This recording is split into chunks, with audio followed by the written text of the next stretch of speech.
आज हम शब्द भेद के बारे में चर्चा करेंगे। शब्द भेद को अंग्रेजी में पार्ट्स ऑफ स्पीच कहते हैं। अंग्रेजी में पार्ट्स ऑफ स्पीच के 8 भेद होते हैं। उसी तरह हिंदी में शब्द भेद के भी 8 भेद होते हैं। शब्दों के वर्गीकरण के 4 आधार हैं। पहला, स्रोत, उत्पत्ति तथा इतिहास के आधार पर। दूसरा, रचना अर्थात बनावट के आधार पर। तीसरा, प्रयोग के आधार पर। और चौथा, अर्थ के आधार पर। तो आज है प्रयोग के आधार पर जो है शब्दों का हम वर्गीकरण 2 भागों में करते हैं, विकारी शब्द और अविकारी शब्द। अविकारी शब्द का दूसरा नाम अव्यय भी है। विकारी शब्द के अंतर्गत 4 आते हैं और अविकारी शब्द के अंतर्गत 4 आते हैं, दोनों मिलाकर 8। तो शब्द भेद के 8 भेद हो गए। संज्ञा, सर्वनाम, विशेषण, क्रिया, क्रिया विशेषण, संबंध बोधक, समुच्चय बोधक और विस्मयादि बोधक। उसी तरह पार्ट्स ऑफ स्पीच, शब्द भेद को ही अंग्रेजी में पार्ट्स ऑफ स्पीच कहते हैं। पार्ट्स ऑफ स्पीच के भी 8 भेद होते हैं। Noun, pronoun, adjective, verb, adverb, preposition, conjunction और इंटरजेक्शन। तो हिंदी में भी शब्द भेद के 8 भेद हैं और पार्ट्स ऑफ स्पीच के भी 8 भेद हैं। पार्ट्स ऑफ स्पीच को ही हिंदी में शब्द भेद कहते हैं। हिंदी और अंग्रेजी में कोई अंतर नहीं, दोनों समान हैं। जैसे पार्ट्स ऑफ स्पीच को जैसे अंग्रेजी ग्रामर में 8 भेद किए गए हैं, उसी तरह हिंदी व्याकरण में भी शब्द भेद को प्रयोग के आधार पर 2 भागों में किया गया है, विकारी शब्द और अविकारी शब्द। विकारी शब्द के अंतर्गत 4 आते हैं और अविकारी शब्द के अंतर 4 आते हैं, दोनों मिलाकर 8 हो गए। तो शब्द भेद के 8 भेद है। पहला, विकारी शब्द। विकारी शब्द नाम से स्पष्ट है। विकारी, विकार मतलब क्या होता है? परिवर्तन। विकार मतलब परिवर्तन। जिस शब्द में लिंग, वचन, काल, कारक के आधार पर शब्द में विकार उत्पन्न हो जाता है, यानी परिवर्तन हो जाता है, उसे हम विकारी शब्द कहते हैं। जैसे जो भी संज्ञा के शब्द हैं, राम हुआ, कलम हुआ, पटना हुआ, गुलाब हुआ, इसमें जो है वचन के अनुसार या लिंग या काल के अनुसार जो है इसमें परिवर्तन हो सकता है। उसी तरह जो है सर्वनाम है, इसके जो शब्द है वह, तुम या हम, आप, इसमें भी जो है लिंग, वचन, काल, कारक के अनुसार परिवर्तन हो जाएगा। वह के वे लोग हो जाएगा, तुम के तुम लोग, तुम सब आदि। उसी तरह विशेषण है, विशेषण के भी जो है लिंग, वचन, काल के अनुसार परिवर्तन हो जाता है। काला का काली हो जाएगा लिंग के अनुसार, अच्छा का अच्छी हो जाएगा। उसी तरह क्रिया है, वर्ब, इसमें भी जो है परिवर्तन हो सकता है। जैसे पढ़ना, पढ़ती है, पढ़ते हैं, पढ़ चुका है, पढ़ेगी, इस तरह परिवर्तन हो जाता है। लेकिन अविकारी शब्द में कोई परिवर्तन नहीं होता। नाम ही है अविकारी शब्द। अ मतलब नहीं, विकार मतलब परिवर्तन, कोई परिवर्तन नहीं। इसका दूसरा नाम है अव्यय। अ मतलब नहीं, व्यय मतलब खर्च, कोई खर्च नहीं, जितना था उतना ही रहेगा, कोई परिवर्तन नहीं होगा। इसका नाम अव्यय भी है। इसके भी 4 भेद किए गए हैं, क्रिया विशेषण, संबंध बोधक, समुच्चय बोधक और विस्मयादि बोधक।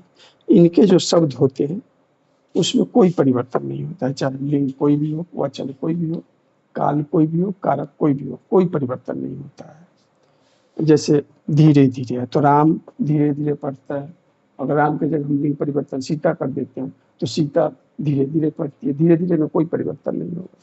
उसी तरह है संबंध बोधक, ऊपर, नीचे, बाहर, समुच्चय बोधक जोड़ने वाला जो होता है, और, क्योंकि आदि, अथवा, तथा, इसमें भी कोई परिवर्तन नहीं होता है।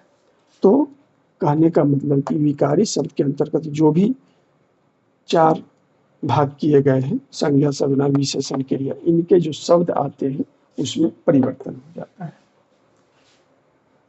और अविकारी शब्द के अंतर्गत जो 4 आते हैं, क्रिया विशेषण, संबंध बोधक, समुच्चय बोधक, विस्मयादि बोधक, इसमें कोई परिवर्तन नहीं होता है, चाहे कोई भी काल हो, कोई भी वचन हो, कोई भी हो, लेकिन कोई परिवर्तन नहीं होता है। अब हम पहला शुरू करते हैं विकारी शब्द।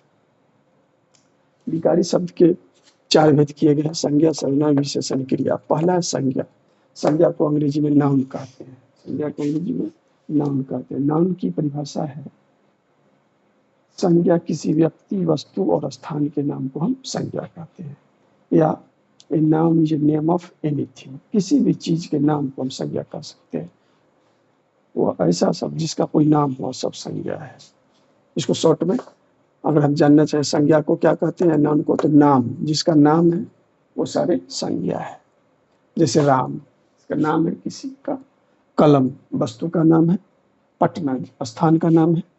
तो ये सारे जो है नाम है, तो ये सारे संज्ञा है। अब आते हैं सर्वनाम। इसको अंग्रेजी में कहेंगे प्रोनाउन। प्रोनाउन जो शब्द संज्ञा के बदले प्रयुक्त होते हैं उसे हम सर्वनाम कहते हैं। जैसे राम स्कूल जाता है और आगे ला वाक होगा, वह पढ़ने में तेज है, तो वह यहाँ सर्वनाम हो जाएगा। तो जो शब्द संज्ञा के बदले प्रयोग होता है, इसको हम संक्षेप में कहेंगे संज्ञा के बदले। जो शब्द संज्ञा के बदले प्रयोग होता है उसे हम सर्वनाम कहते हैं। जैसे वह, तुम, यह, हम, आप इत्यादि। अब अगला है विशेषण, एडजेक्टिव। नाम से यह स्पष्ट है विशेषता। जो शब्द संज्ञा या सर्वनाम की विशेषता बतलाता है उसे हम विशेषण कहते हैं, और अंग्रेजी में एडजेक्टिव कहते हैं। इसको संक्षेप में जानना हो तो अच्छा, खराब या सामान्य। अच्छा, खराब या सामान्य जो होता है वह विशेषण होता है। जैसे काला, अच्छा, सुंदर, चंचल आदि। अब आते हैं अगला क्रिया। इसको अंग्रेजी में कहते हैं वर्ब। इसका पहचान है जिस शब्द के अंत में ना लगा है उसे हम क्रिया कहते हैं। जैसे पढ़ना, लिखना, बोलना, हंसना, दौड़ना, उठना, बैठना आदि, सब में ना लगा हुआ है, सब में ना लगा हुआ है आदि। ये जो विकारी शब्द के अंतर्गत जो 4 आते हैं, संज्ञा, सर्वनाम, विशेषण, क्रिया, इसमें लिंग, वचन, काल, कारक के अनुसार परिवर्तन हो सकता है। अब आगे आते हैं अविकारी शब्द या अव्यय शब्द। इसके अंतर्गत भी 4 आते हैं, क्रिया विशेषण, संबंध बोधक, समुच्चय बोधक और विषयादि बोधक। पहला है क्रिया विशेषण। नाम से यह स्पष्ट है, जो क्रिया की विशेषता बतलाता है। जो क्रिया की विशेषता बतलाता है, एडवर्ब। तो जो शब्द क्रिया की विशेषता बतलाता है वह क्रिया विशेषण कहलाता है। इसको संक्षेप में जानना चाहेंगे तो काम करने का ढंग। काम करने का कैसा ढंग है? काम धीरे धीरे कर रहा है, तेजी से कर रहा है, काम ज्यादा कर रहा है, काम कम कर रहा है, तो यह क्रिया विशेषण होता है। जैसे धीरे धीरे, बहुत, तेजी से इत्यादि। अब अगला है संबंध बोधक। इसको अंग्रेजी में कहते हैं प्रीपोजिशन। संबंध बोधक, प्रीपोजिशन। पोजिशन मतलब होता है स्थान, मतलब वस्तु की स्थान बताने वाला या वस्तु की जगह बताने वाला कि वस्तु कहाँ पर है, ऊपर है, नीचे है, बाहर है, भीतर है, अंदर है, कहाँ है। तो यह जो है संबंध बोधक कहलाता है। उसके बाद आते हैं समुच्चय बोधक। इसको संयोजक भी कहते हैं, योजक भी कहते हैं, और अंग्रेजी में इसको कंजक्शन कहते हैं। मतलब समुच्चय मतलब एक जगह करना, संयोजक मतलब जोड़ना, कंजक्शन मतलब जोड़ने वाला। इसको संक्षेप में कहेंगे जोड़ने वाला। जैसे में और, क्योंकि, यदि, अथवा, तथा इत्यादि। इन सारे शब्दों से हम किसी भी वाक्य या शब्द को जोड़ सकते हैं। विस्मयादि बोधक। विस्मय नाम से ही स्पष्ट है, विस्मय मतलब आश्चर्य। इसको अंग्रेजी में कहते हैं इंटरजेक्शन। इसमें आश्चर्य, घृणा, लज्जा आदि का भाव होता है, इसे हम विस्मयादि बोधक कहते हैं। जैसे वाह, हाय, अरे, वाह, वाह कितना सुंदर है, तो यह विस्मयादि बोधक है। तो इस प्रकार जो है पार्ट्स ऑफ स्पीच के 8 भेद हो गए, और शब्द भेद के भी 8 भेद। पार्ट्स ऑफ स्पीच को हिंदी में शब्द भेद कहते हैं।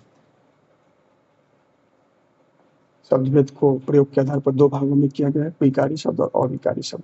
विकारी शब्द के अंतर्गत संज्ञा, सर्वनाम, विशेषण, क्रिया और अविकारी शब्द के अंदर क्रिया विशेषण, संबंध बोधक, समुच्चय बोधक और विस्मयादि बोधक आते हैं। और अब इसके आगे हम संज्ञा सर्वनाम शब्द को अलग अलग टॉपिक को अगले वीडियो में चर्चा करेंगे।